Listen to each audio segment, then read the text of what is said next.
ഹിന്ദിയിൽ ഒരു പഴഞ്ചൊല്ലുണ്ട്, മൻ ചങ്ക ഹെത്തോ കട്ടൗത്തി മേ ഗംഗ. അതായത് മനസ്സ് നന്നെങ്കിൽ കട്ടൗത്തിയിലും ഗംഗയുണ്ടാവാം. എന്താണ് ഈ കട്ടൗത്തി? ചെരുപ്പിൻ്റെ തോല് വെള്ളത്തിൽ നനച്ച് സോഫ്റ്റാക്കാനും മറ്റും ചെരുപ്പ് കുത്തി ഉപയോഗിക്കുന്ന ചെറിയ ഒരു പാത്രമാണ് കട്ടൗത്തി. ഇനി ഈ പഴഞ്ചൊല്ലിൻ്റെ അർത്ഥം എന്താണെന്ന് നോക്കാം.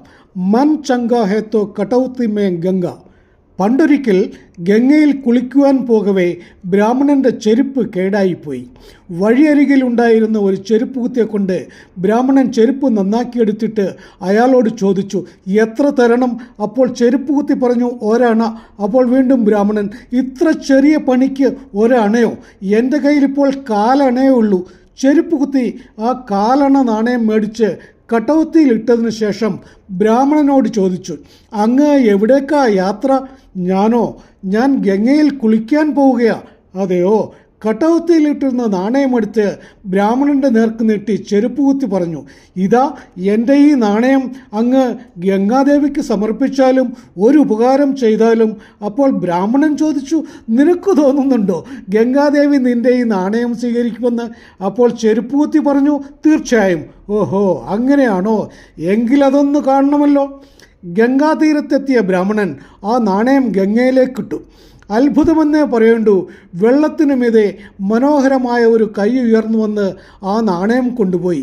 എന്നിട്ട് ഒരു സ്വർണ്ണ വളയുമായിട്ട് ആ കൈ അവിടെ വീണ്ടും ഉയർന്നു വന്നു. ബ്രാഹ്മണൻ വള പെട്ടെന്ന് കൈക്കലാക്കി. ചെരുപ്പ് കുത്തിക്ക് കൊടുക്കേണ്ടതിനു പകരം ബ്രാഹ്മണൻ ആ സ്വർണ്ണവള രാജാവിന് സമ്മാനിച്ചു. രാജാവ് അത് രാജ്ഞിക്ക് സമ്മാനിച്ചു. രാജ്ഞിക്ക് വള ഒത്തിരി ഇഷ്ടമായി. പക്ഷേ രണ്ട് കൈയിലും ഒരേപോലെയുള്ള വളയിട്ടാലേ നന്നായിട്ട് കാണൂ. അതിനാൽ എനിക്ക് ഇതുപോലുള്ള വേറൊരു വള കൂടി വേണം. രാജ്ഞി രാജാവിനോട് ആവശ്യപ്പെട്ടു. ഇതുപോലെ ഒരു വള കൂടി ഇന്ന് തന്നെ കൊണ്ടുവരണം, അതല്ലെങ്കിൽ നിങ്ങൾ ശിക്ഷിക്കപ്പെടും. രാജാവ് ബ്രാഹ്മണനോട് കൽപ്പിച്ചു. ഒരു വള കൂടി ഞാൻ എവിടുന്ന് കൊണ്ടുവരാനാ? രാജകൽപ്പന അനുസരിച്ചില്ലെങ്കിൽ താൻ ശിക്ഷിക്കപ്പെടും. പേടിച്ചു വിറച്ച ബ്രാഹ്മണൻ ചെരുപ്പ് കുത്തിയെ കണ്ട് മാപ്പ് പറഞ്ഞു, എന്നെ അവിടുന്ന് രക്ഷിക്കണം. ബ്രാഹ്മണൻ്റെ ദയനീയാവസ്ഥയിൽ ദയ തോന്നിയ ചെരുപ്പ് കുത്തി കട്ടൗത്തിയിൽ നിന്നൽപ്പം വെള്ളമെടുത്ത് ഗംഗാദേവിയെ മനസ്സിൽ പ്രാർത്ഥിച്ചുകൊണ്ട് മേൽപോട്ട് തളിച്ചു.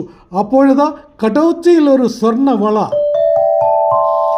മനസ്സ് നന്നെങ്കിൽ മൺകലത്തിലും സ്വർണം വിളയും. മനസ്സ് നന്നെങ്കിൽ മൺകലത്തിലും സ്വർണം വിളയും.